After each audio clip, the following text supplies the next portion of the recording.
It started as a simple symbol of remembrance, but in recent years the poppy has grown far beyond the lapel.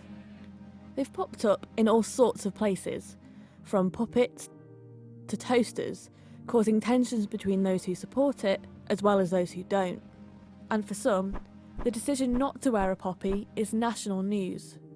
We'll hear later about the footballer who's received death threats for not wearing it. You might have heard the term poppy fascism sometimes used to describe people who draw attention to public figures who don't wear the poppy.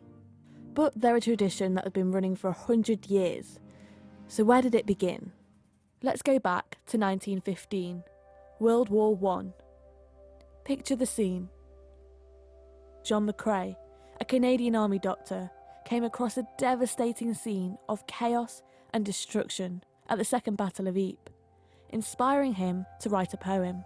If he break faith with us who die, we shall not sleep, though poppies grow in Flanders fields.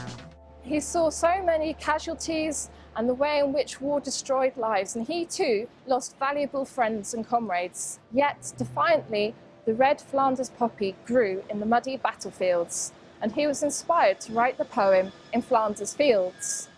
In 1921, the poppy was adopted by the British Legion to be sold to raise money for veterans. The debate over poppies isn't new. The BBC is closely watched for its policies around their presenters and on-air guests. Some see it as a test of patriotism for public figures. The discussion has also extended onto the football pitch. Manchester United midfielder Nemanja Matic recently said he will no longer wear a poppy on his shirt because it reminds him of when Serbia was bombed when he was just 12. He said in an Instagram post that he didn't want to offend anyone, but it was a personal choice. Another footballer, James McClean, has received death threats and abuse for his decision not to wear it in 2012.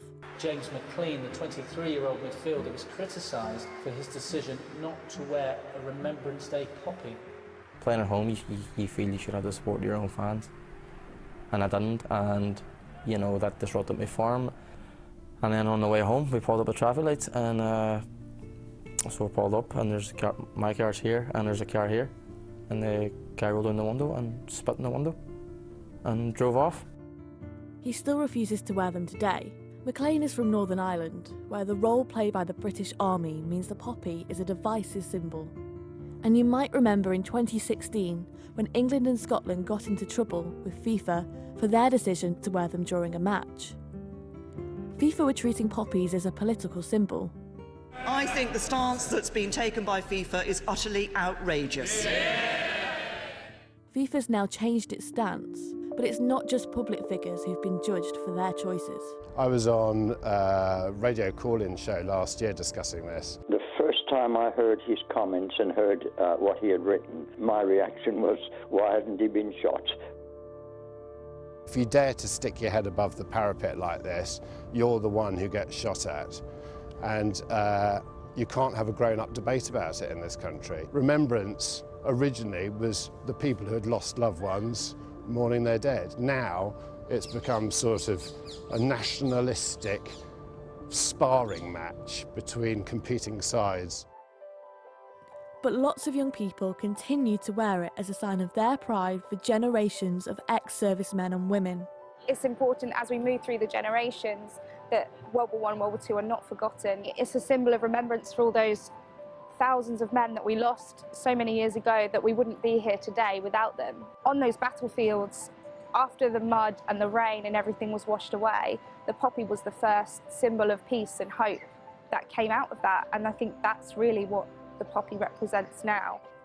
The Royal British Legion say the poppy is a symbol of remembrance and hope, not a symbol of death or a sign of support for war.